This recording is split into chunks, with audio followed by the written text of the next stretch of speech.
To Manulife IT Delivery Centres Asia, or MIT-DC. This is also MIT-DC. This is a MIT-DC office. We'll get to meet each other either here or virtually. They are MIT-DC. And they're MIT-DC. They're MIT-DC. He's also MIT-DC. They like to pair program. You'll be working with them and with other people across Asia, Canada and North America as part of Manulife, a leading global financial services provider.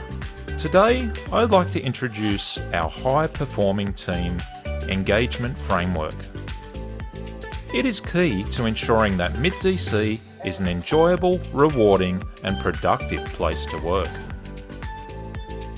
The framework is made up of 5 key elements. 1. A psychologically safe, accountable and productive environment, powered by Kaizen. 2. Management accountability, leaders listening and taking action on your feedback. 3. Shared values and a strategic understanding of our purpose in the company. 4. The employee needs hierarchy that ensures that you not only have what you need to do your work, but also recognition, a happy team dynamic, and individual growth. And finally, 5. Our engagement pulse check, or the Gallup survey, whose 36 questions ask, are our people leaders living up to their commitments? Let's go into each in a little more detail. A psychologically safe environment means that MIT-DC fosters an open workplace that encourages feedback. We express our ideas. We ask and give help. We act with integrity and learn from our mistakes. Kaizen is our methodology for this. Management accountability means that company leaders will listen, confirm, and action feedback at both an individual team and MIT-DC-wide level. Through Gallup, employee focus groups, town halls, retrospectives, and the daily performance dialogue. We're here to listen. We're here to act. It's important to have a strategic understanding of our purpose in the company. Our shared Manulife values were co-created with employees globally. Our values guide how we do our work. The employee needs hierarchy ensures that not only are basic needs met, but also individual recognition, a happy team dynamic, and personal growth opportunities. These are part of your needs that Manulife passionately works on with you every day. And lastly, we have the Engagement Pulse Check, or Gallup poll, whose 36 questions are directly linked to our framework. And, as always, you can give us open feedback too. This allows us to improve and action at both an individual and collective team level. The format follows an agreement scale that goes from strongly agree to strongly disagree. The result is a measure of our engagement relative to other teams and the industry. So that's our high-performing team engagement framework in a nutshell. We're quite excited to hear from you. Until then, remember, we're getting better every day. Bye!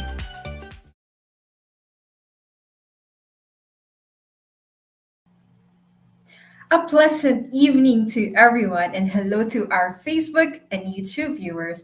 Welcome to the StackLeague and Manulife session, Demystifying Microservices, Containerization and Orchestration. I am Armelina Bingor, and I will be your host for tonight's event.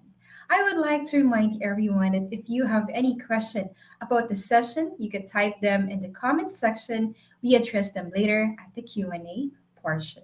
And also, to help StackLeague team to improve the session, we will send you a question form after the live session.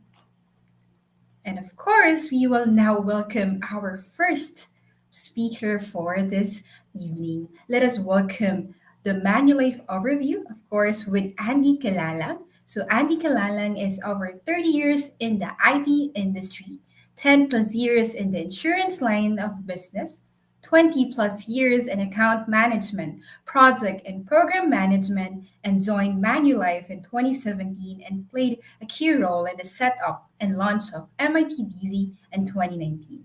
Let's give it a round of applause.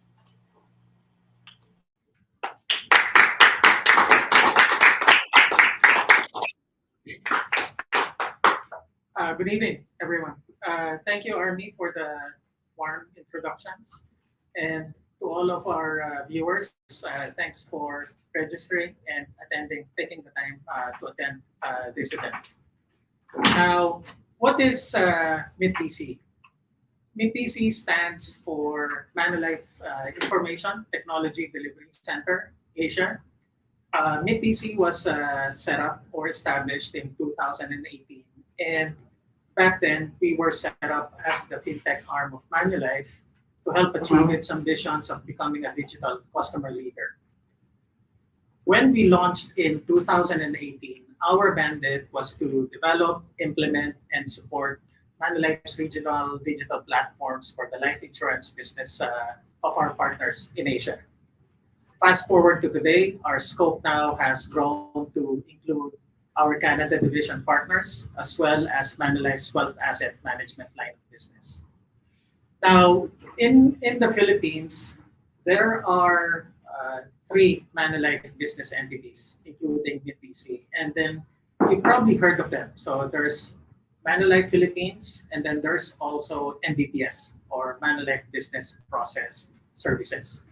Now, are they one and the same company? No, they're not.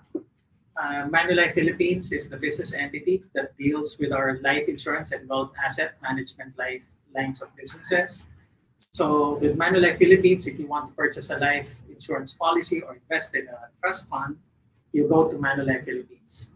MBPS, on the other hand, they provide back office underwriting BPO services for our partners in Asia and North America. In MITDC, we have over 2,000 employees, and they are located across the Philippines, China, Vietnam, and Hong Kong. In Manila alone, we have over 650 employees. Our clients or partners are mostly in Asia, and then recently we've expanded our services to include our Manulife Canada division partners. MITDC's capabilities encompass our end-to-end solution delivery, which includes architecture, business analysis, software quality and security engineering, and project management. Now, what are the services that we offer? So the services MITDC offers would encompass designing the architecture, application development, testing, all the way up until production support. And then these services are supported by our DevOps automation tools. Later on, Peter Dumdum from our Canada division team will be talking about the technologies that underpin these services that we provide. Now, brand and culture is almost synonymous for employees. Regardless of how companies market their brand, the real indicator is the culture and how employees actually feel working for that company. Here in MITDC or in Manulife, our culture is anchored in our values. These values were introduced in 2018 as a result of the voice of our employees. These are the values that resonated with our employees. So first one, obsess about the customer. It basically means we need to keep our promises, our commitments, because our customers are the reason why we're here. Second one, do the right thing. In our line of work, we deal with and handle quite a lot of confidential and sensitive information. As such, in every single day, in everything we do, we strive to do the right thing, even if it's inconvenient, even if it's harder. Next, think big. One word, innovation. We keep on innovating. We don't wait for something to break before we fix it. If it's working, we find ways to make it work faster and better. Innovation also means that we here in Manulife, we provide an environment that allows for a reasonable amount of mistake or failure so that our employees can try and innovate. Next, get it done together, teamwork, collaboration. We accomplish more when we work and solve problems together. Own it, one word, accountability. We take action and create solutions.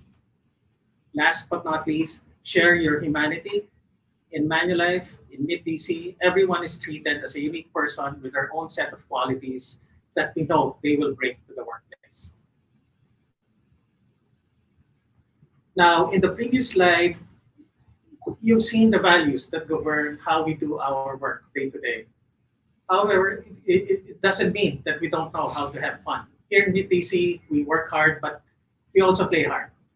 We recognize the value of forming friendships and connecting with our colleagues in a non-work setting. In the past couple of years, we've organized events that allow us to have fun together. The pandemic didn't stop us from having fun. During the pandemic, we organized events, for example, such as a watch party during Halloween, our e-games tournaments, which to this day continues to be popular. And this year, when we reopened the office in April, we've organized activities, in-office activities. For example, in April, we celebrated the reopening of our office and our third anniversary. And then most recently, we've also had our Halloween event here in the office.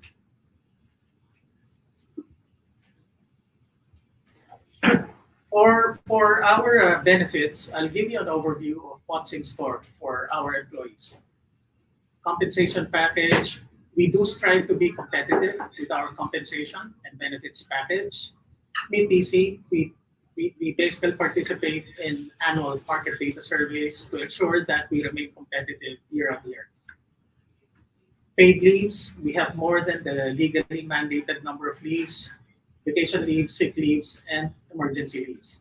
If here in Manulife, if you do participate in corporate social responsibility or CSR activities, we've actually made provisions for volunteer leaves. During the lockdown, we recognize the importance of looking after our own mental health. So we actually added 5 extra personal days for our employees. Next one, group medical insurance. We've made provisions for HMO for our employees, which includes their dependents and our HMO coverage, the ones that we provide for employees. It starts or because it's effective on day one of their employment in MidDC. And then group life insurance. We won't be a good insurance company if we don't have you covered with life insurance. In Manulife, in MidDC, we practice the pay for performance principle. Our annual performance reviews determine the merit increase or the performance bonuses that an employee will get the following year. The next one, we also have a global share ownership plan, which actually allows employees to buy stocks of the company and be part owners. Next one, we have a number of employee assistance programs, and one of which is here in MidDC, we do have a partnership with a third-party vendor that provides counseling services to our employees if they need to talk to someone, whether it's personal or work-related. And this is 100% confidential and free. And then lastly, for retirement, we also have a retirement plan set up for our employees, which starts to vest as early as their 5th year. So bringing it all together, we've talked about our benefits, the values that drive our culture. We've defined training programs and designed career paths for our employees. Our values and benefits support diversity, equity, and inclusion. We have projects that extend to and have an impact to the community. we take care of these things because we know that it will translate to the stability and growth of the business.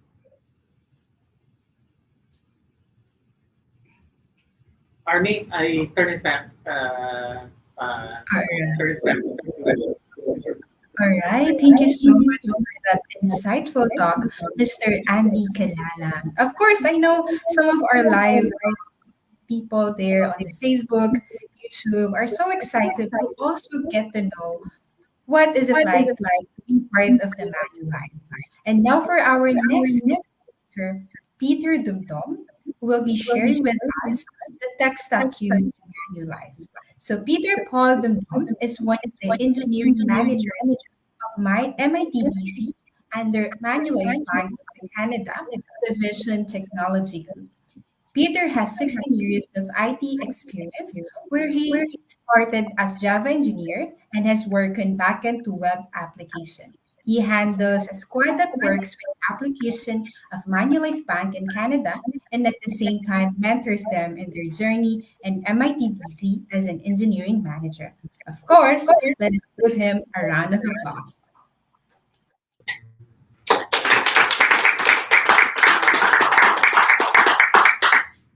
Good evening, everyone. Thank you, Army, for the introduction. And thank you for joining us here. As I'm seeing people as far as Cagayan de Oro joining us. So welcome to our talk on Demystifying Microservices and Orchestration. So as Andy mentioned earlier, we have different services offered here in MITDC. So we have architects, engineers, even up to supporting our products with our people who are constantly watching how we monitor our products. So whenever we build products, we maintain a level of tech stacks in our organization. And here I'll be showing to you the different tech stacks that we have here in our in MITDC. So for backend, to support our microservice architecture, and later on, our MILF diversity coaches will help you demystify it. So we have Spring Boot for our microservices architecture for our backend, and we also have in my group C#.net to support our other applications. And for our customers who interact with us, we have our products, front-end applications for them to reach us with our different services. So we have Angular and we have React. And we also have Node.js. And our products can also be used anywhere, like on the go, with our mobile applications. And they are built using Swift and Kotlin frameworks. So with all these tech stacks that you see here, different logos, so how do we operationalize and build great products for our customers? So we do that in our DevOps environment. So from end to end, from planning, coding, building to monitoring the applications, we use these different tech stacks that you see on the diagram. And we have partnership with Microsoft. And we leverage Azure, particularly platform as service, for us to deploy our applications. Like in my team, we use Terraform to interact with Azure platform for our infrastructure. And we do this for cost efficiency. Why? Because with cloud, we minimize building our own on premise, and we don't need to monitor them. And Azure will help us do that with their services. So with all these tasks that we've seen so far, what is it like to be working here in MITDC? So I'll show you a glance of a one-year journey of an associate here in MITDC. So you always first meet your manager and your team. And that's where you get to see how we do things here in Manulife. And with meeting your team, normally you have a buddy system. That means that buddy will help you navigate through our organization. And what's great about Manulife is that we have Manulife University, where we are serious in upskilling our people, not just people who have been here, but especially the new hires. So with Manulife University Software Engineering, it's a classroom-based training that you will experience here in our nice office in Makati. And aside from that, we have booster courses that you can take anytime in your course here, in your stay here in MITBC. And who would forget their first ever sweldo or salary here at MITBC or at the organization?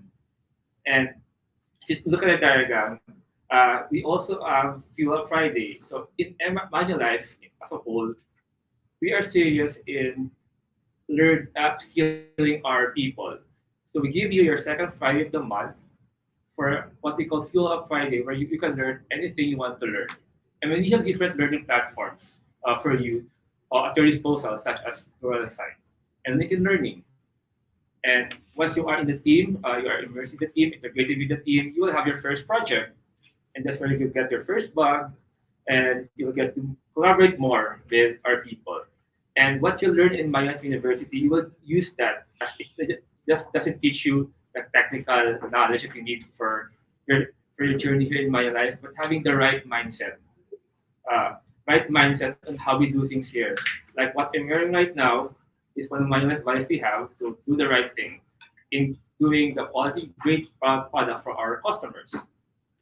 And for people who are hired this year, they will first experience their pre-pandemic feels Christmas party that we'll have this year at Quezon, Manila. At the same time, their town hall where we get to meet each other, different people around the organization. And at your third month, fifth month, even up to 1 year, you will have your evaluation with your manager where we celebrate your victories. At the same time, we identify growth, opportunities for growth for you as your journey here in MITBC. And on your first year, I mean, you will get a personalized greeting from our Chief Executive Officer, who was just here last week. And you will be greeted by our CEO of your 1 year anniversary. So all throughout this journey of yours, you will have your own one-on-ones with your manager. This is a healthy way for you to have a conversation with your manager, to celebrate your journey here, and to help you grow more in our organization. And back to you, Amber.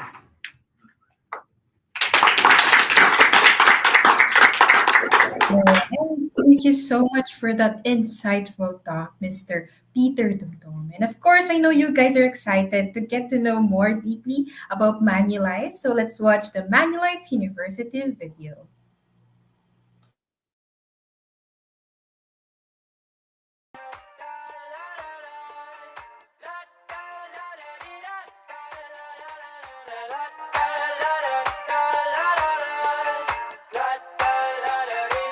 I got my head out the sunroof, I'm blasting our favorite tunes. I only got one thing on my mind. You got me stuck on the thought of you. You're making me feel brand new. You're more than a sunshine in my eyes.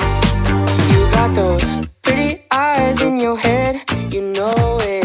You got me dancing in my bed, so let me show it. You are exactly what I want, kinda cool and kinda not. Wanna give myself to you. Yeah, we're driving down the freeway at night. I only got one thing in the back of my mind.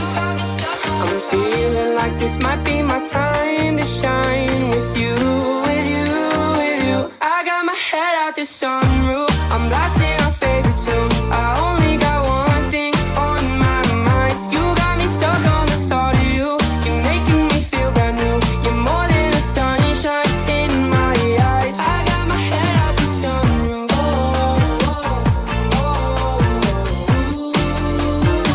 You got me stuck on the thought of you.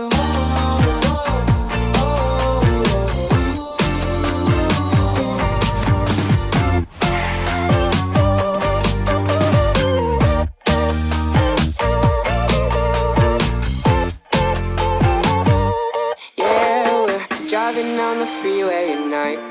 I only got one thing in the back of my mind.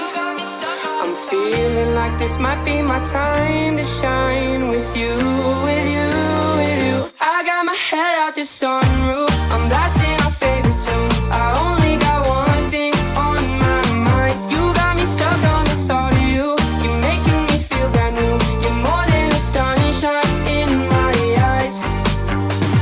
La da la da da la da da.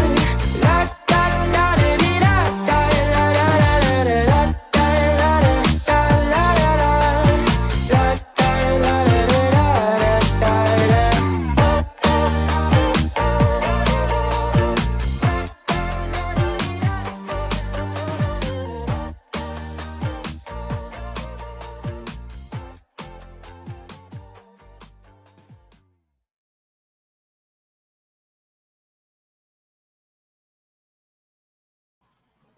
All right, to the most awaited part of these events, we will welcome our two new guest speakers from Manulife. Of course, I know you guys are excited to talk about or to listen more about the demystifying microservices, containerization, and orchestration with our two speaker from Manulife, Louis Almeida and Vince Lauder.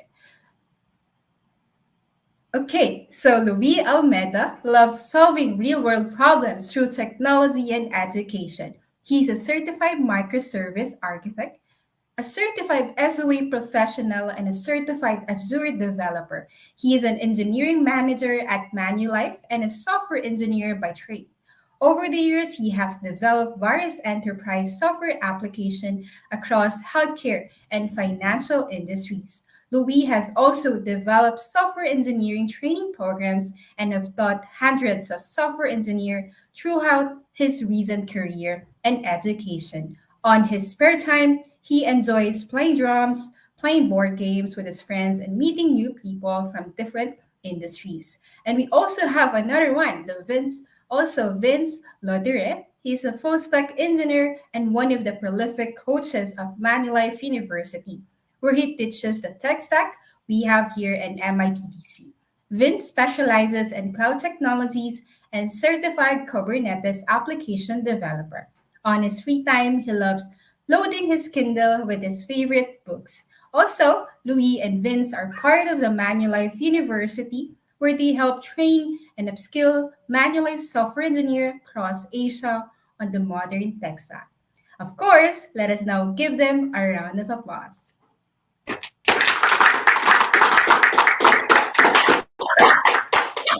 All right, thank you for that generous introduction, Army. So, hello guys, welcome to the StackLeague X Manulife. So this is the main event where we demystify microservices and learn about containerization and orchestration. So, to understand microservices, let's suppose we have a shopping application. So we can order products and have them delivered to our houses. So as you can see, our application has several features. We can search for products that we want, utilizing different filters. As you can see here, we're like searching for fruit, and we can like also search for prices and stuff. And then we also have we can view the product details and customer reviews before you make the purchase, and then add them to your cart. All right, and then we can also apply vouchers to get some discounts. And then we can manage our delivery addresses and our payment methods and order the products we want to the order button. So, and of course, track our pending orders. So we know where's our orders at. So now as you see, we have a lot of different features in our application. So we have like search products, manage views, product reviews, manage your cart, check out, manage payments, tracking orders and deliveries, stuff like that. And also, of course, we have features for the merchant side as well, like managing the products from their side, tracking their shipments, managing the orders that they had, and managing their wallet. Okay, so traditionally, this software would have been built using a single monolith application. So what does that look like is the UI would then communicate with a single backend, and then all of the components and the features are deployed as a single unit. So as you can see, there's like a search products in a single application. Search promos and track shipments.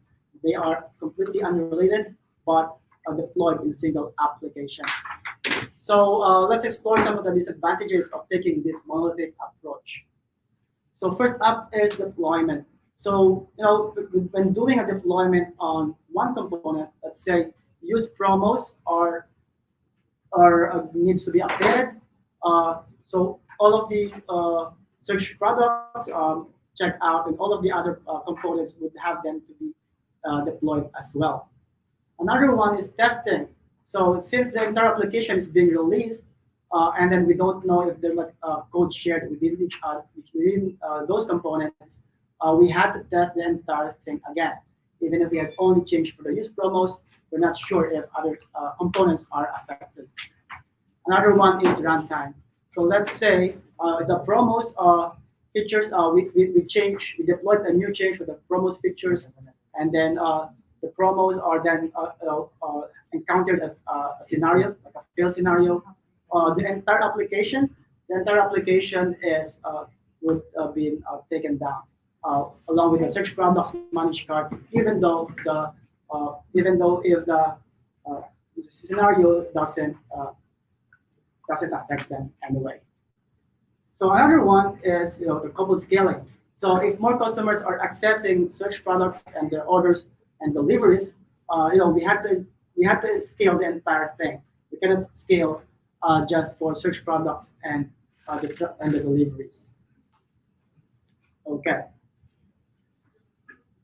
Okay. So this is a huge application. So we need teams to own specific components of this software. So since teams are sharing, so let's say, managed view and product reviews are managed by reviews and recommendations team. Managed products are handled by the products team and stuff like that.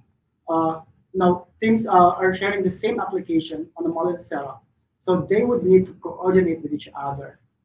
Okay, so something like this could go like products team. When the products team, let's say like needs to change something, let's say, hey everyone, we're changing how we upload images, and then we need to deploy. That would be downtime.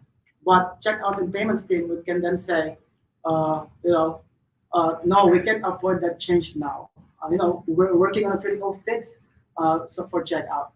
But then reviews and recommendations team could say like, guys, actually the entire app is down right now because we've encountered our bug for our latest release. Not just for their team, but everyone's down. So as you can see here, there's a lot of cross-team coordination, and they're limiting each other in the ways that it should have been. So how do microservices architecture solves these challenges? So what we do is we extract these components into their own services, exposed frequently via REST APIs. So these capabilities components are then exposed to each services. So these services are treated as individual assets of the company as capabilities. So we can be managed independently. They get their own code bases, they get their own development life cycles, and the independent runtime. Okay. So and microservices owns their data. So services communicates via REST and honors a contract interface.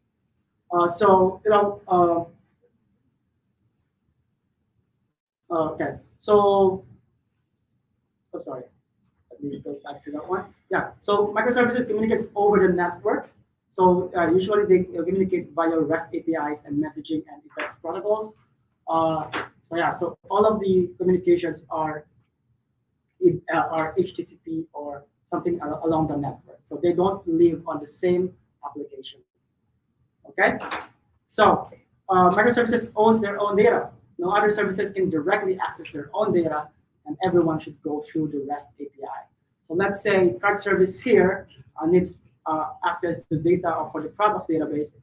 No, they cannot access the database directly. So this is not not advised to do this. So only product service can access the products database.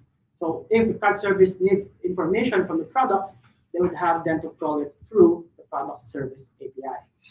Okay. So why microservice needs control for this? because microservices needs full control of this data to be truly autonomous. Once other services have access to its data, it would need to make changes. It would not be able to make the changes when it needs to, because they will have to consider if other services are still using the schema of their database. So another benefit of microservices is increased autonomy. So before we've seen that teams are limiting each other on when they can deploy, but now in a microservice fashion, teams can deliver changes when they need to without affecting other releases. As you can see here, the product service is being updated a lot more frequently than the card service, and then they have like different release cycles and amount of changes that they push to the production. So teams by doing this, teams can now do more experiments that make sense for their products and for their timelines. So this further provides organizational agility because the organization as a whole can experiment more and get faster feedback. Okay, so let's take a closer look at the product service. So for the product service, this would have several operations. So one would be like searching for products and create products, and then update products. So I have a question for you. So what do you think is the most used operation? What operation gets a lot more traffic? Which operation should have less downtime? I'll give you like a few seconds to like think about it. Okay, so okay, so I hope you have your answers, and I hope you answered the searching for products, right? Because customers, we have a lot more customers than merchants. So we have a lot of customers like searching for products, trying to buy what they want to buy, and then we have few merchants who actually update those products. But how do we make these applications run efficiently? So as we know, there's a tug of war between read and write operations. As we optimize for reads, the write performance goes down. As we optimize for writes, the read performance goes down. So how do we enable read and write operations to perform at a high level? So what we do is we split them up. So we have the product service only having the create products and update products, and then we have another service which is the search, specific for search. So if this is familiar to you, yes, this is like the CQRS pattern. And you can see this. You can see that in this one. Okay, so what we call here in SOA or in microservices is that it's a microtask abstraction. Basically, isolating a single specific function and having its own service for that. And that's what it's called microservice, because it's super focused on a single function. Okay, so there are several benefits for this. So one is it enables both operations to leverage appropriate technologies that benefits them the most. So example, a product service could be updated with, can be developed using Node.js and Cosmos DB, because that's good with CRUD for the operations. And when we have another one, the product service can then use Python and Lucene, so which is more optimized for search engine and stuff like that. So another one, another benefit of this is that, for example, if product service goes down, so the merchants won't be able to update the products, but the customers would still be able to search for products they want to.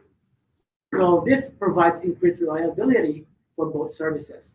So even if one service goes down because they're deploying their changes, they're only the ones who are affected by those failures. All right. So another benefit of this is that it enables both services to scale independently. Let's say product service.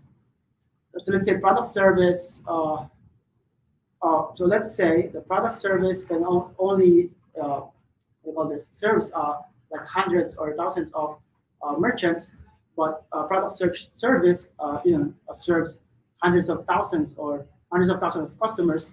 We would have to scale a lot the product search. We will have to scale the product search service a lot more than the product service.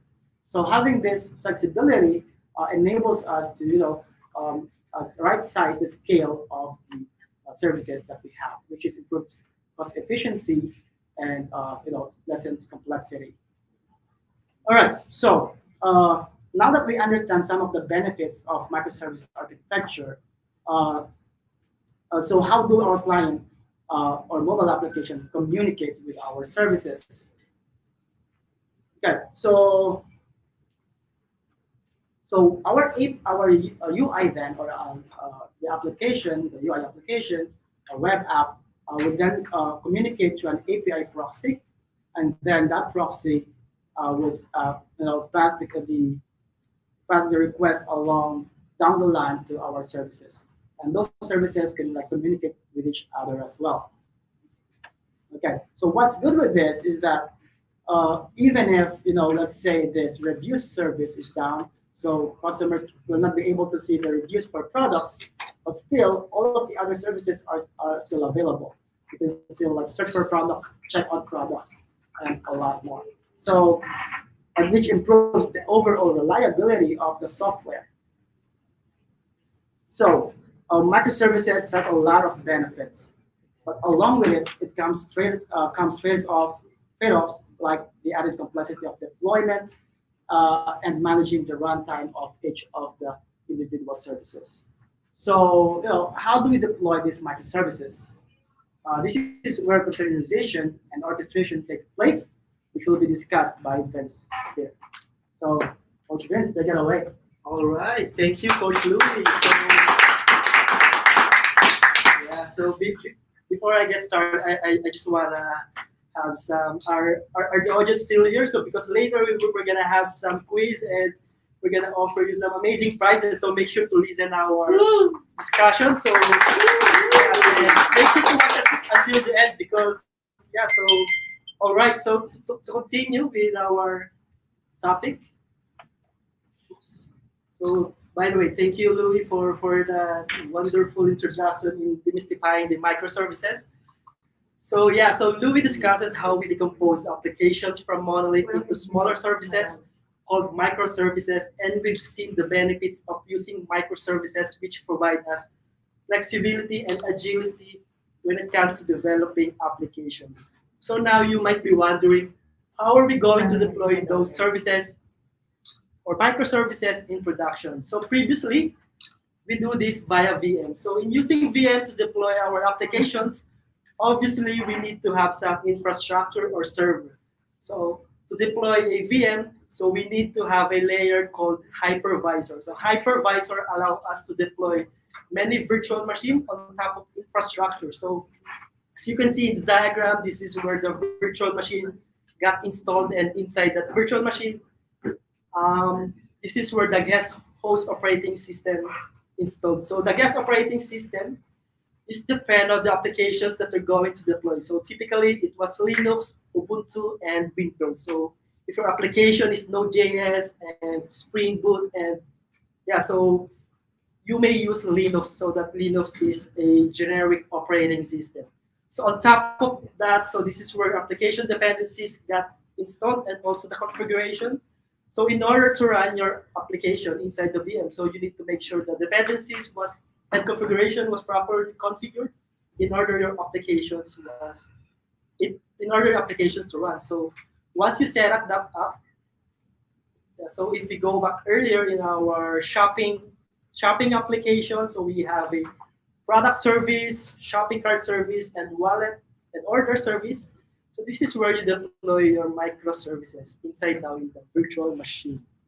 So having said that, so virtual machine provide us an advantages that it provides a level of isolation compared to the on-premise deployment. So by using on-premise deployment, so we encounter some resource allocation issues, right? So for example, our product service is taking more resource with other services, for example, the shopping cart. So there's some possibility that your other services won't run because the product service is taking more resource.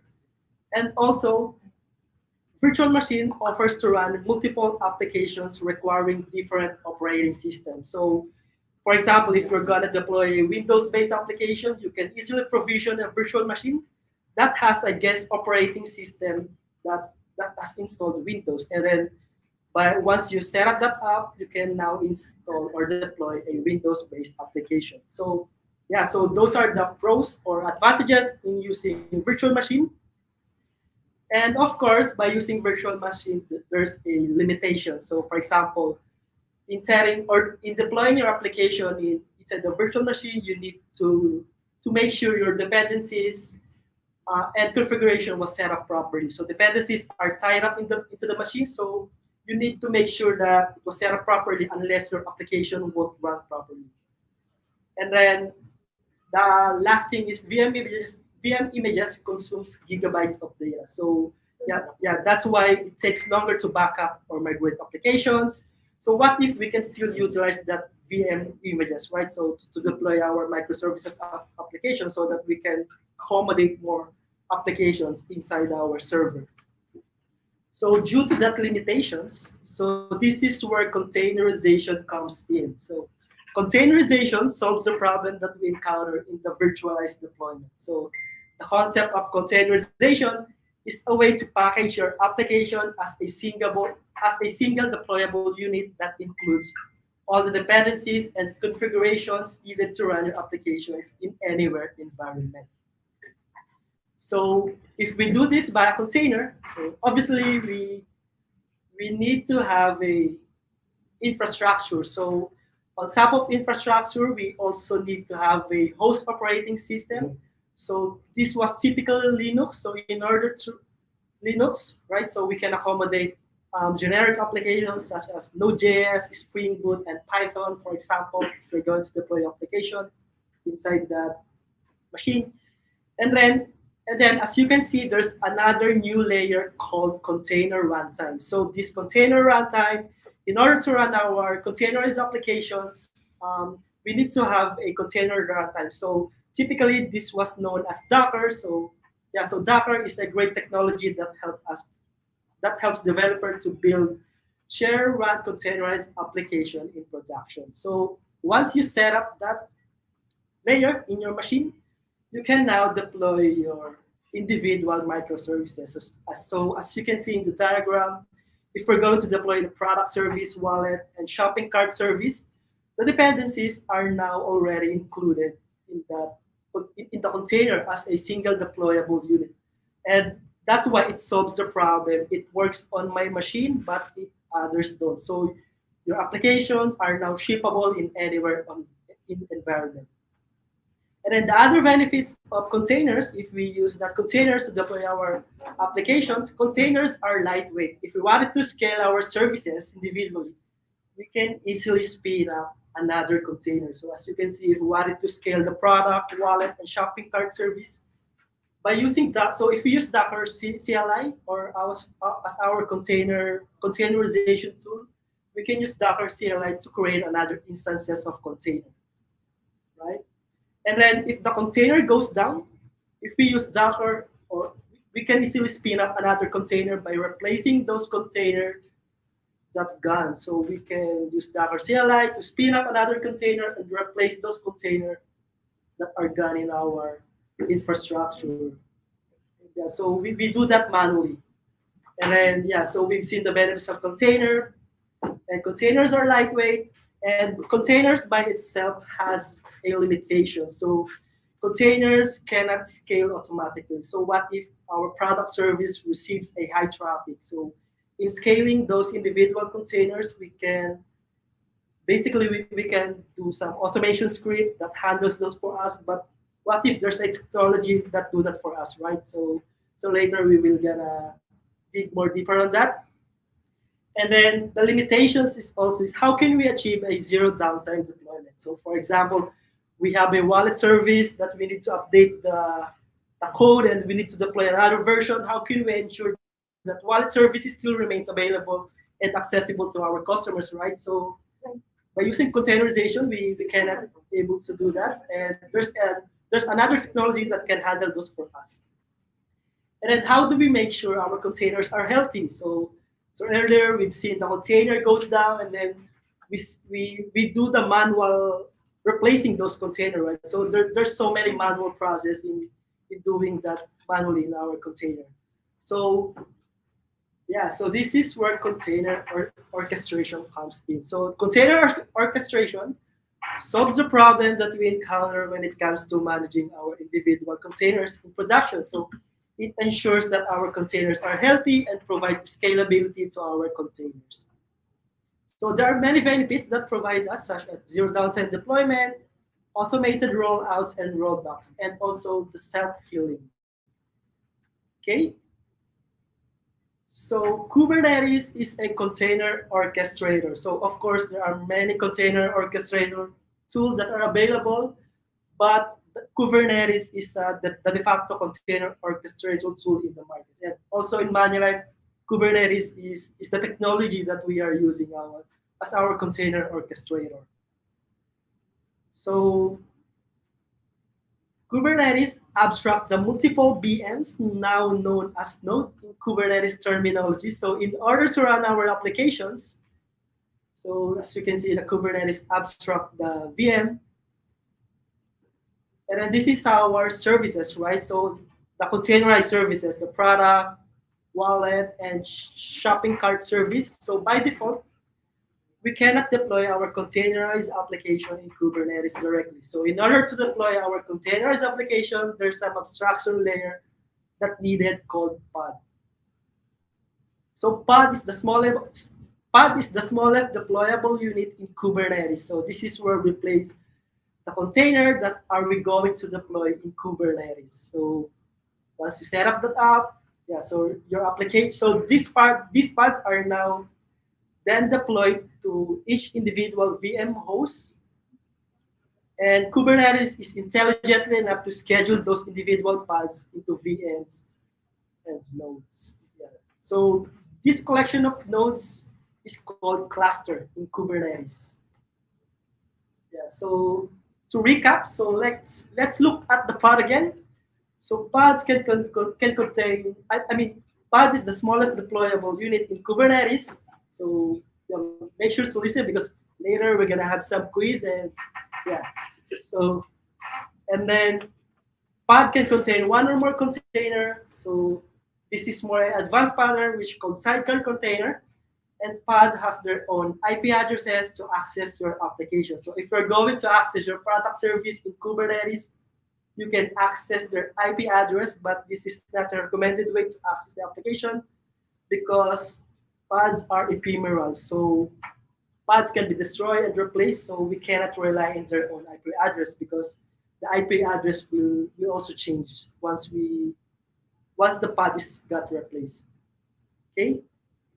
So Vince, you might be wondering, how are we going to deploy those pods in Kubernetes? So in Kubernetes, on top of Kubernetes, there's a component called API server. So API server is responsible for the configuration and objects that we create in our Kubernetes cluster. So in communicating with API server, there's a two approach that we can use through declarative approach, also known as YAML files, or imperative approach by using kubectl CLI commands. But we highly recommend you to use a declarative approach, or also known as YAML file, because yeah, so that you can declare what you want here in the YAML files.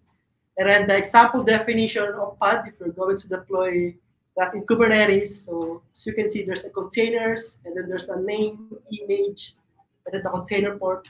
And once you deploy that in Kubernetes, you're going to use a kubectl apply -f, and then the name of the file that you put the pod definition. Okay. All right. So we know that pods is the abstraction of our container. One container represents one microservices. You might be wondering, how can we scale those pods in Kubernetes? So in such a way, we can do horizontal scaling and we can accommodate more traffic, right? So in Kubernetes, there's another object called replica sets. So replica sets creates identical copies of pods to scale them out in such a way we can distribute the load and traffic to a set of pods. So it also ensures that pod is always running. Even if one pod goes down, a new pod will spin up and replace the unhealthy pod. So the goal of replica set is to make sure that the start number of replicas are always matched to the actual number of replicas in pods deployed in Kubernetes cluster. So we're going to deploy the replica set in Kubernetes cluster. This is the sample YAML file. So as you can see in the spec section, there's a replicas tree. So the tree is always ensures that exact number of replicas of pods get deployed in your Kubernetes cluster. Okay, so obviously you're gonna use kubectl apply -f, same with earlier when you deploy the pod in Kubernetes. All right, so let's move on to the next. So what if we're going to release a new version of your app? So what if there's a new update in the product service, right? So you release some features and you wanted to make it available to the user. So how can you achieve a zero downtime deployment so that your customer is still happy even if you're still debugging some issues or releasing the new version of your applications, right? So how are we going to manage that? So this is where deployment comes in. So deployment is another Kubernetes object that help us to solve the problems in managing rollouts, rollbacks of our application. It also makes sure that during the rollouts and rollbacks, our application still remains available. That way, we can achieve the zero downtime deployment. Okay, so yeah, so if we're gonna define a deployment YAML file, so this is so under the hood, deployment manages the replica set. So if you're gonna create a deployment, you don't need to create another replica set YAML file because you can now define a number of replicas in the deployment YAML file. So if you're going to deploy that in Kubernetes, you're going to use a kubectl apply -f command. So, okay, so we know that pods are ephemeral, so we cannot rely to the IP address of pod in accessing the applications because pods may die and get replaced, right? So in Kubernetes world, there's an object called service. So service acts as a single entry point to set up pods and provide load balancing across different pods. So in this way, it also exposed to the user so that they can access our application. So we're going to define a service in Kubernetes. So this is the sample YAML file. So just make sure that you target the pod, the label of the pod, so that it can load balances to different set of pods. So if you scale your number of replicas to 10, so the service is automatically distribute the traffic across those number of replica. Okay. So to sum it up, so we have a pod and deployment and service. So if we're going to apply that in Kubernetes cluster, we're gonna use a kubectl -f command. So yeah. So all right. So if you're going to learn more about our topic, so yeah, feel free to take a look at this book. So we highly recommend to read this book because this would help us to dig more deeper about the technology by itself. So we highly recommend to read the service-oriented architecture ebook that Coach Louis discussed earlier, and then take a look at the Azure Architecture Center website. So we're gonna post the link earlier. And then, so this book, which helped me achieve my certification exam, which is the Kubernetes in Action and Kubernetes Up and Running. So, yeah. So what I discussed earlier. So this is just a basic. So if you wanted to dig more on that, so we highly recommend this book, and so that you can take a look at the advanced topic. Okay. So, all right, so I'm going to hand it over now to Peter and Louis to have some exciting prizes because we're going to proceed now for our Tech Quiz Challenge. Thank you, Coach Vince. All right, so who's ready to win some cash? It's me. All right, so can we have a Slido up, please? All right, so yeah, so we're going to post a Slido shortly. So please type in Slido or you can grab your phone and, oops, yeah, okay, okay.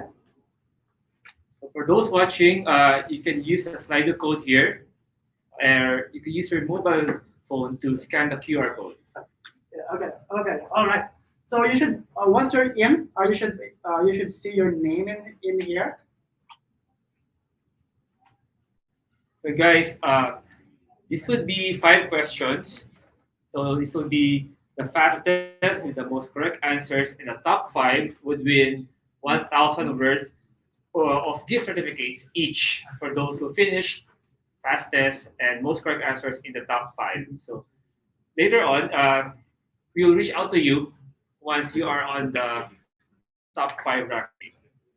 So while we prepare for the question, so um, I'm a graduate of Manulife University too, and those 2 coaches you heard earlier, Louis and a while ago, Vince, they are really great coaches. They really help the students here, and they are so willing to make you understand the concepts of microservices and different tech stacks we have here in MITBC.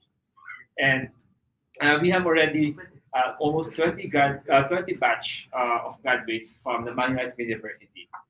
So now we're seeing some names coming in. We're seeing Casey, Joshua Martin, Raymart, Ramion, Clint, and some people that still entering We also our. have Judy and Santos, some famous personalities in here. So guys, we will have 5 questions based on what we just discussed a while ago on demystifying microservices and orchestration. I think we can wait for several minutes, like maybe 1 minute more. I think Morel, Apple. And guys, this is real money, so you'll get to win like 1,000 peso for the top 5. That's each, and then it's going to be just like 5 questions. That's everything was discussed earlier. So, yep. Shout out to Virgil. You can use your phone to scan the QR code posted. Shout out to Jess Real, Joshua Martin, Casey. You're seeing more people join in. So guys, we have generous gift certificates for you to use. It's an e-gift certificate. It's worth 1,000. So you can use that to buy this coming December for your gift to yourself or someone special. From people, stuff like that. Or you can use it for your own Christmas party. What I do is like I put it through my Gcash back then, so you can use it anywhere you like. So keep on joining, guys. We're seeing more people coming in. And yeah, the code here is 3967 050 or the QR code. Yeah. For the tech quiz, We will have we have a question for tech quiz. Can we answer in the chat? You should answer on the Slido. Okay, so you need to scan the code with your phone probably, and then do it from there. Yeah, you will be redirected to the Slido page. Yeah, it's a website, so you don't have to download anything. Yeah, it's a multiple choice actually. And it's very easy, guys. You will have 20 seconds for each question to answer. So digest first the question based on just what they just the coaches taught you earlier. So there will be 5 questions, 20 seconds each.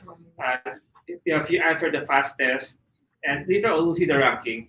Fastest with the most number of correct answers will have and will win 1,000 worth of gift certificates.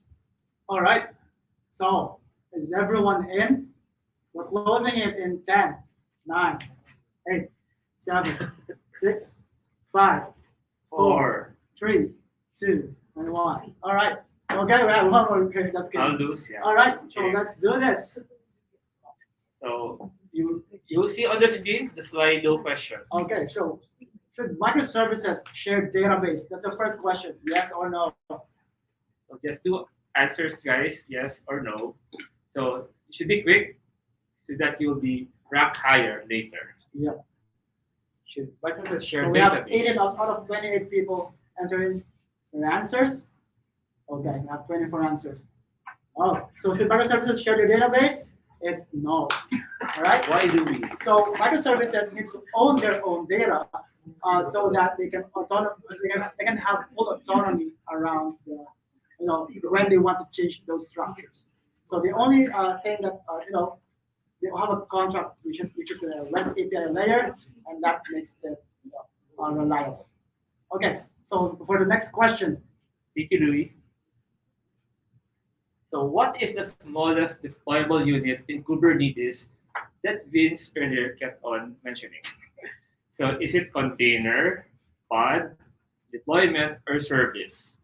So if you listened intently a while ago, you would know the answer the fastest that you can. So Louis, what's the answer? All right. So what's the smallest deployable unit in Kubernetes? I think a lot of people got this right. It's the pod. Okay, so Kubernetes cannot deploy containers at it's not scale directly on containers. It needs to run in the pods. All right. So congratulations to how many people who got it. I think most of you got it. I think we'll be seeing some of the ranking now, right? Probably you'll see it. So Okay. let's see. Yeah. So we have Jezreel as the first one, and then we have RV, Verhel, Julian Santos, and Jinx. So is that a verified account? Or? We'll see later. Yeah, okay. So for anyone who's not yet in the ranking, you still have a chance. We have still 3 questions more. So be quick and be quick and beat the top 5 for now. So yeah, let's move on to the third question. So we have 3 more questions, guys, left. So which Kubernetes object manages the number of instances of pods? Is it deployment, replica set, pods, or containers? Earlier, this was shown from the diagrams of Coach Vince and Coach Louis. And if you're able to take note, it should be very quick for you. So 0. So which Kubernetes object is it? It is the replica set. Okay, so it's a replica set who maintains the number of instances of the pods. When services goes down, maybe like the target is 4 and then it's only 3, it creates more of the instance. All right. So the next question. So for our fourth and second to last, which Kubernetes object manages the rollout and allows you to perform rollback to specific version of your application? So sometimes, guys, we can't really prevent. We need to roll back for some problems, but it's okay. I think it'll be easier. So is it container, pod, deployment, or service? Yeah. So most people answered deployment. Deployment. I think most of you got the right answer. Congratulations. So yes, deployment manages those rollbacks and updating the versions of those pods. Awesome. And for the final question, Coach? Yep, for the final questions. For 1,000. 1,000 pesos. Which Kubernetes object provides a single entry point to pods and performs load balancing between them? Is it container, replica set, deployment, or service? So it's your last chance to beat the top 5 earlier. Yeah. So let's see if we have the same ranking. All right. Okay. So And it is 15% was service. Let's see the correct answer. It's 15%. Okay. I think a lot of you guys learned a lot today. Yeah, I think I already learned a lot. We all demystified Yeah. microservices and orchestration. So let's see who are the top demystifiers. Are you ready, guys, to see who won? Okay. Oh, we still have Jezreel, Congratulations, Aaron, Julian Santos, and Sean. Sean. So yeah, congratulations for the top 5. So you will see here below the email that you will send your name and mobile number. So can we flash it, guys, for them to send their names. So congratulations again to Jezreel, Verhel, Nerin, Julian Santos, and Sean. So as you can see now on your screen, for all winners, please email your name and mobile number to to the email flashing below. Okay. So Manulife DCPH hiring. hiring at manulife.com.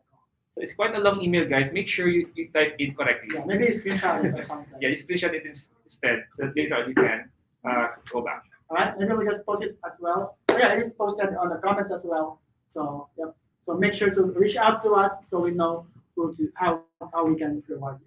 Awesome. All right. Thank you everyone for joining, and thank you and enjoy your prizes.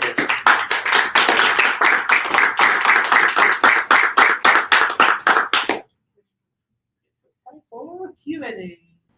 All right. Thank you so much for our speakers. So, of course, let us now have our Q&A portion. Of course.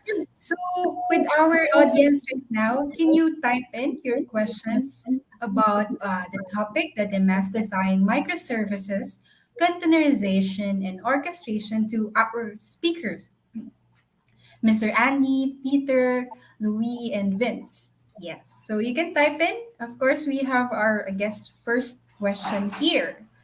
Okay, so for our first question, I think Mr. Andy can answer this question. What kind of flexible work arrangements do your people have in Manulife? Here in Manulife, we implemented a hybrid working arrangement wherein we have our staff come in the office 2 days a week and then 3 days at home. The 2 days a week, it's something that they agree with their teams on what goes to 4 days. All right, thank you so much for that, Mr. Andy. Oh, okay, we have now from our audience. So, is it better to deploy containers on VM or virtual machine or host operating system? Maybe Mr. Louis or you can answer this question, or Mr. Vince. So the question is it better to deploy containers on VM or host operating systems? Okay. All right, I'll answer this one. That's for the budget. Okay, I'll answer this. So is it better to deploy containers on VM or host operating systems? So it's hard to manage the runtime of containers. So the answer is actually outside of this question, which is containers are ideally run inside orchestrators. Orchestrators like Kubernetes, and so the Kubernetes handles the VMs for you or the nodes, so you don't have to manage them manually. And we also have like managed services for this Kubernetes, like Azure Kubernetes Service. So I hope that answered that question. Yeah. So I would like to add to that. So if we're going to deploy containers, I think that the question is kind of because the containers, as you've seen earlier, Romeo with Romeo Clint. So the containers are got deployed in virtual machine under node. So, but in Kubernetes world, that virtual machine called node. So when we say nodes, it was basically a virtual machine. So once you deployed it in Kubernetes, it was basically deployed inside the virtual machine. So yeah, so when we say is it better, is it that your container got deployed in the VM? Awesome. So you don't manage Right. that. No. Awesome. Okay, thank you so much for that, Mr. Louis and Vince. Okay, we have another question here. Okay, so this is for Mr. Peter. How does Manulife support your professional development and career growth? Thank you for that question, Arnie. As a manager, we have a one-on-ones with our members of my squad. So we guide them from the moment they start here, to onboard them, and we have body system where it help the new hires to navigate our team while carrying it if someone was been here longer. And aside from that, we do set goals for them that they can achieve on their third, fifth, or even on their first year, and also one-on-ones with them so that you get to check their pulse and what will be their career aspiration for that moment, or it may change after like a fifth month or for 1 year. So just constant communication with them. Thank you. Yeah, I think again to add to that, what we have here in Manulife during the first month of your career with us is that you go through like a training, a Manulife University training, and that's for like 2 to 3 weeks, doing some self-paced and some classroom training. And Manulife like really dedicated some a lot of resources from training professionals in here. So we have coaches, we have Pluralsight, LinkedIn Learning, stuff like that, and and unlimited certifications for Azure, stuff. And we also give software engineers like the time itself, not just resources, but also the time to give them the opportunity to learn and improve their skills. All right. Thank you Coach, do so we much. Okay, go have ahead. Manulife? Yeah. Okay, got it. So okay, I think we have more questions here from our audience. So good evening, po. I would just like to ask if Manulife is offering internship and if they are remote or on-site. Thank you. From Disrael. Yeah, I'll answer that question. Thanks for your question. Yes, we do. We actually offer internship programs, and then the way our managers here, well, we've set up an internship program that's pretty similar to how a new employee will go through. And then the next question is it remote or on-site? With the interns, we also have them follow our ways of working, which is 2 days, 2 days, 2 days, 2 days in office, 3 days at home. Yeah, and I think just to add to that as well. So right now we have like a Manulife University batch going, and we have also interns. And I think as interns, it's pretty important for you to meet people, meet seniors who have experiences, right? And we have like our interns right now is experiencing like knowing a lot of really good engineers and learning from them, and they have personal connections as well. So we are friends already, uh, and that's on site. But after that, you get the flexibility of the 2 days on the office and 3 days from home. But what I usually get is that they enjoy being in here in the office so much, they ask for more and they started coming in on their own, even if they're not asked to. So yeah, And next question. All right. yeah, thank you. To add to that, Jezreel, if you look at my teacher, we have a value that says get it done together. And what you will learn from Manulife University is that collaboration and working together, the right mindset, aside from the technical skills. So yeah, All right. So for our next question, thank you for those who ask questions. Okay, does Manulife support new tech as well, like the things that part of the current tech stack? I think Mr. Paul can answer this question. uh, yeah, in our experience, we have a technology that is still application that we do in proof of concept. That means it may not be right. It may not be from the tech stack that we currently maintain. And to your answer, yes, we have. But as much as possible, we have all tech stacks covered for applications that we do here in both Asia and Canada. Yeah. So I think depending on the team, so teams have different requirements, different business capabilities that they support, and I think most of the teams, all the teams are free to make those decisions on which technology would benefit, would enable them to create that capability the most. So yes, if it's a new tech that needs to be used, yes, that's definitely in the discussion. And also, we are on Azure, and we're also always leveraging, like Cosmos DB and cloud and stuff like that. So definitely, that's in here. All right. Thank you so much for that, Mr. Louie and Paul.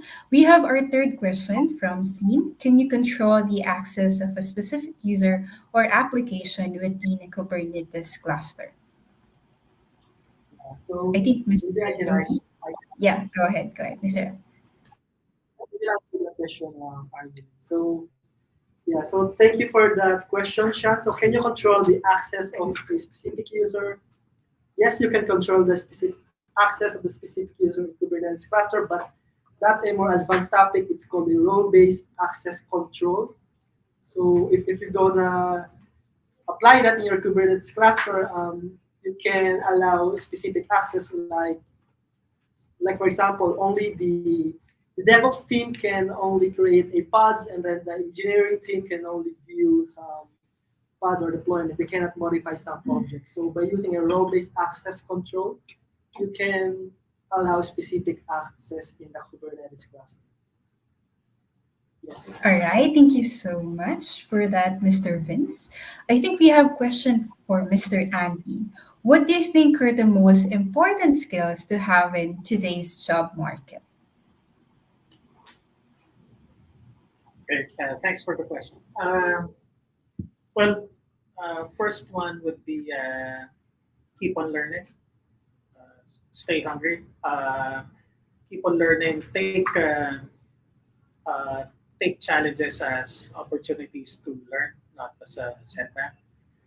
The other one is make the time to learn. So here in MidTC or in Manulife, for example, we provide our employees with the tools, the learning platforms, but it's really up to you to own it. Make the time to learn. The second one is connect and build your network. Be be willing to learn from your colleagues, whether it's your supervisor, your peer, your mentor, your manager. Be open to increasing your perspectives. That's my. How about you, Vince? Yeah, I definitely agree on. Definitely, what worked in the past doesn't work in the present or in the future. So make sure that you don't get too attached on purchase technologies, and also the making connections. I really agree on that as well. And that's why we in Manulife University we connect you with those people and different professionals because they give you a lot of perspectives that you haven't thought of before. All right, thank you so much for that, Mr. Andy and Louis. I think we have one question from the audience. So, what's the difference between the Kubernetes and the Docker Swarm? I think Mr. Louis and So Vince can answer the question. that's a great question. So what's the difference between Kubernetes and Docker Swarm? So they are both container orchestration tool, but Docker Swarm is, I believe, has a limitation compared to Kubernetes. Kubernetes provides such as many benefits such as self-healing, zero downtime deployment, and I believe because I haven't used yet Docker Swarm, but I believe Docker Swarm is only applicable in Docker. So that's the way I see it. So because yes, Kubernetes supports other containerization technologies as well. Yeah. All right, So thank you so much for that. Okay, just okay, some continue. Kubernetes is taking more vitamins compared to to Docker Swarm because Docker Swarm is only limited limited only to Docker. So Docker Swarm in steroids.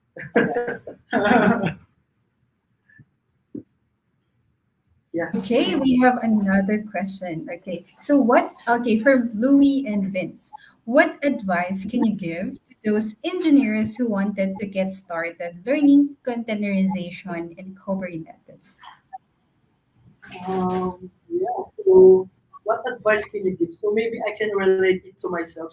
When I started learning Kubernetes and containerization, basically, this is only last year. So when I assigned as a Manulife course owner of our program Journey to AKS, I started learning in YouTube. So I watched YouTube tutorials, lots of videos, and so the books that we've shown earlier. So those are the books that helped me a lot.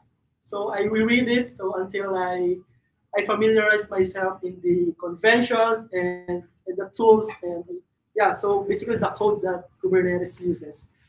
So yeah. So just like Sir Andy said, so be hungry. So currently I'm still learning. So more on the advanced pattern and yeah. So I'm still watching YouTube tutorials. So that regarding in the containerization in Kubernetes. So maybe some YouTube tutorials maybe help you. And also once you got hired in Manulife, so we have a program called Manulife Journey to AKS.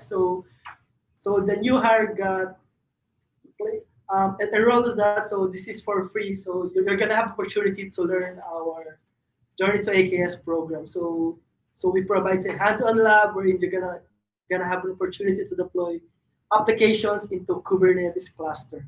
I think just to add to that, as with any learning, it is really important to apply it on a real project, right? So I think I've watched Coach Vince on how he learned Kubernetes, and he explored a lot, like on getting his hands dirty on real projects using Kubernetes, deploying applications, spinning up Kubernetes instances and stuff like that.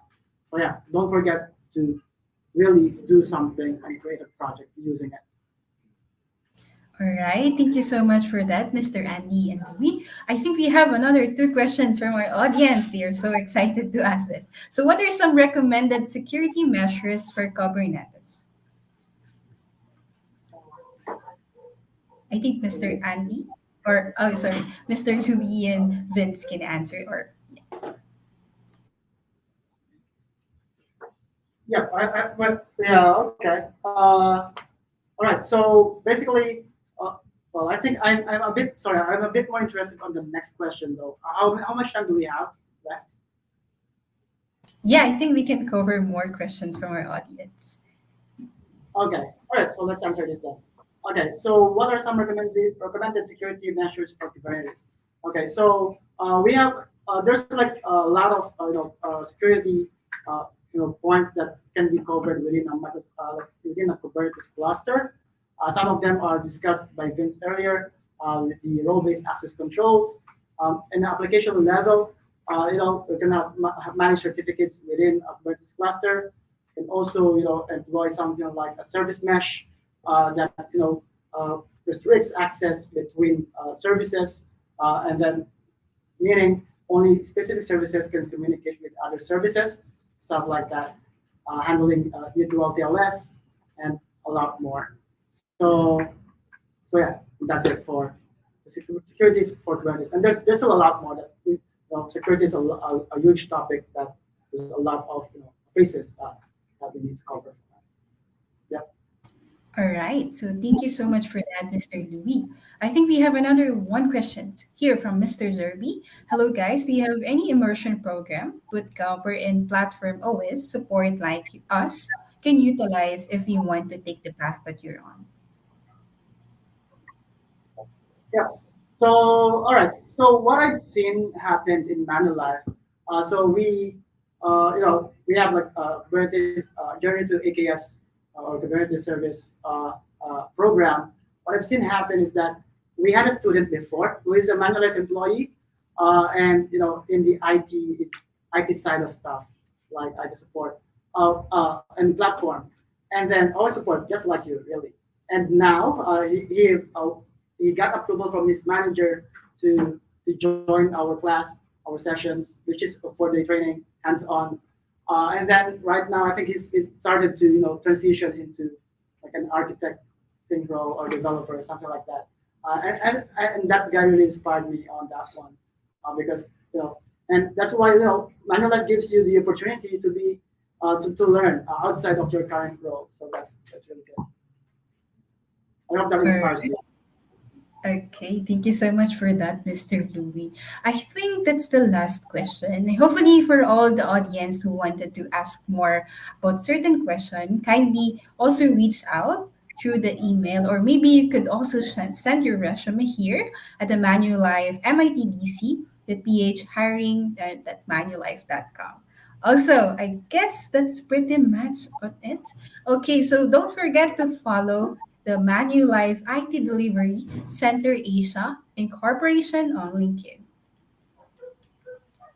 All right. So, of course, don't forget to also give us the feedback form or give us more feedback so that we can improve more events. And hopefully, we can see you on our future events. Thank you so much.